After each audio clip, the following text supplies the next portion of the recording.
దేవుడి యొక్క ఉదయకాల పునరుద్ధాన ఆరాధనలకు ప్రభు మనం బ్రతికించి ప్రభు ఈ గ్రామ ప్రజలకు ఆశీర్వాదకరంగాను మనకు దీవెనకరంగా మార్చడానికి దేవుడు మనల్ని వాడుకుంటూ నడిపిస్తూ వస్తున్నాడు. అందును బట్టి దేవుని ఎంతగానో మనము స్తుతిస్తున్నాం.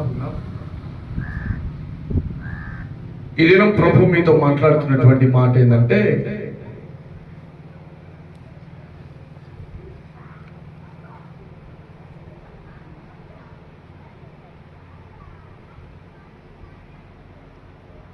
మనస్సు గురించి మాట్లాడుతున్నాడు. ఎవరి గురించి? మనస్సు. మీకు అందరికి మనసు ఉందా? ఏమో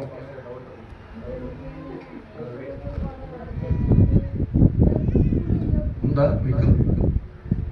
మంచిది. బైబిల్లో ఈ దినము మనసు ఎన్ని రకాలుగా ఉంటుందో మీకు కొన్ని మాటలు తెలియజేస్తాయి. చూద్దాం దేవుని వాక్యము. యెషయా గ్రంథం 26వ అధ్యాయము 3వ వచనాన్ని నేను చదువుతాను. ఎవని మనసు నీ మీద ఆనుకొనునో వానిని పూర్ణ శాంతి గలవానిగా కాపాడును. చిన్న ప్రార్థన. సర్వశక్తిమంతుడా, ఘనుడైన తండ్రి, నీ ఘనమైన నామానికి వందనాలు చెల్లిస్తున్నాం నాయన. నీ ప్రేమ ఉన్నది. ఈ ఉదయకాల సమయంలో ఈ గ్రామాన్ని ప్రజలు మీరు ప్రేమించి ఈ రీతిగా మమ్మల్ని క్షేమంగా నడిపించినందుకు స్తోత్రాలు చెల్లిస్తున్నాం. ఈ ఆరాధనలో నా ప్రభువా, ఇది ఉన్నాయన ఈ దీనుడు నోట మాట్లాడుతున్న ప్రతి మాటలు శక్తిగల మాటలు కనుక మీ కార్యాలు జరిగించమని యేసు నామములో అడిగి మీ చేతులు గొప్ప చెప్పుకొని లొంగిపోతున్నాం. ఆమేన్. హల్లెలూయా. మంచిది. అందరూ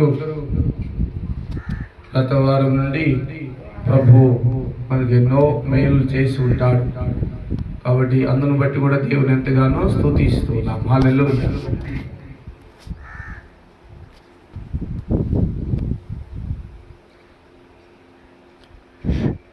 ఎవని మనస్సు నీ మీద ఆనుకుంటుంది?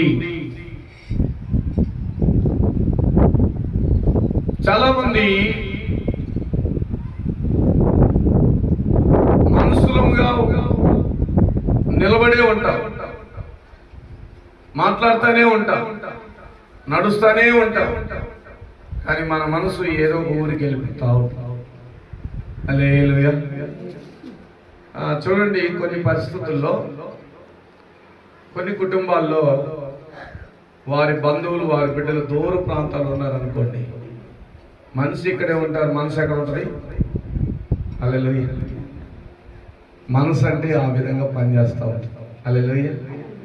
కాబట్టి దేవుని బిడ్డల బైబిల్లో కూడా యెషయా గ్రంథకర్త చాలా చక్కగా చెప్తున్నాడు మనసు గురించి.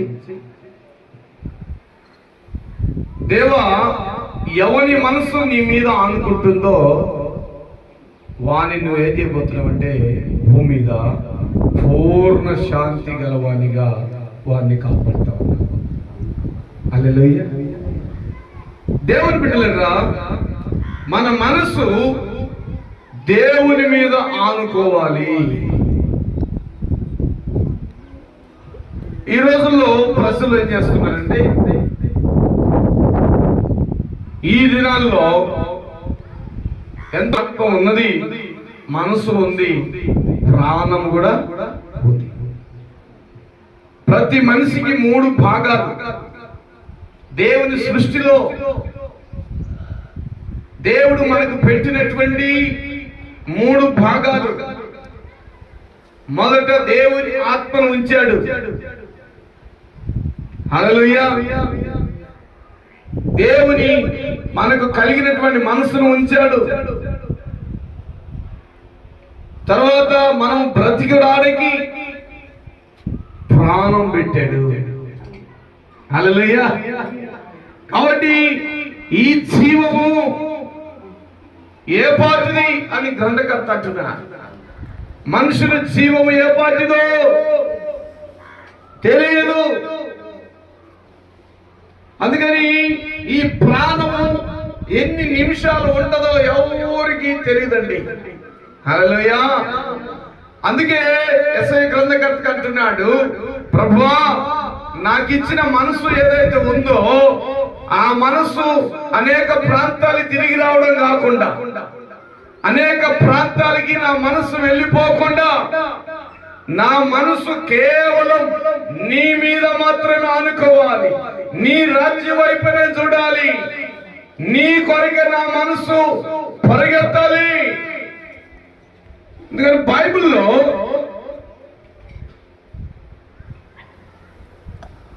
చాలా మంది సైంటిస్టులు ఏం చెప్తున్నారంటే, మన మనసు చాలా వేగంగా పరిగెత్తా ఉంటుంది. హల్లెలూయా.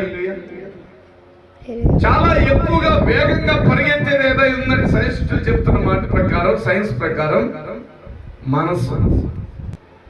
వాస్తవంగా ఒక్కోసారి ఇప్పుడు ఈ మధ్య మొబైల్ వచ్చాయి, ఒక్కోసారి అందరు నా సైజ్ చెప్పారు, ఒక్కోసారి మొబైల్లో ఫోన్ చేస్తాం మనం,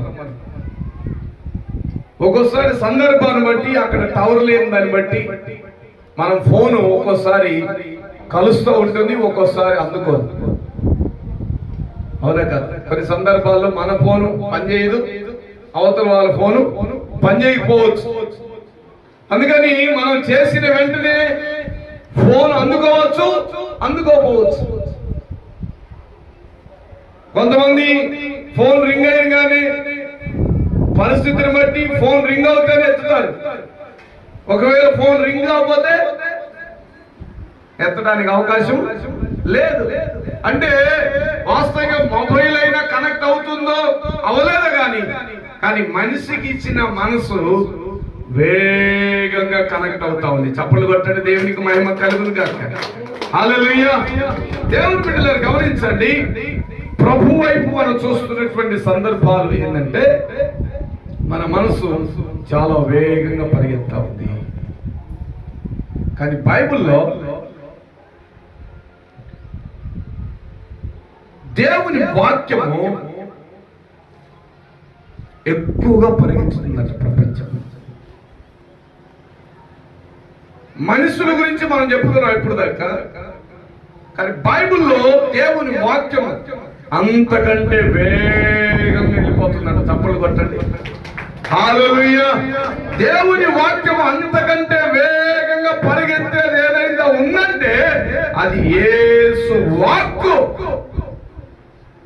దేవుని వాక్కు ఎంత ఫాస్ట్ గా పైకి వెళ్తా ఉందో, దేవుని వాక్కు ప్రపంచంలో ప్రతి వెళ్తా ఉందో, దేవుని వాక్కు వెళుతున్నటువంటి సందర్భాల్లో, అనేక సభలలో, అనేక మీటింగ్లలో, అనేక కూటాల్లో దేవుని వాక్యం పరిశుద్ధులు మాట్లాడుతూ ఉన్నప్పుడే దేవుని వాక్యం ప్రతి హృదయాల్లోకి సూటిగా వెళ్ళిపోతూ మనిషి దేవునికి సరెండర్ అయిపోతా ఉన్నారు. కారణం ఏంటంటే దేవుని వాక్యము అంత వేగంగా దూసుకొని పోతా ఉంది.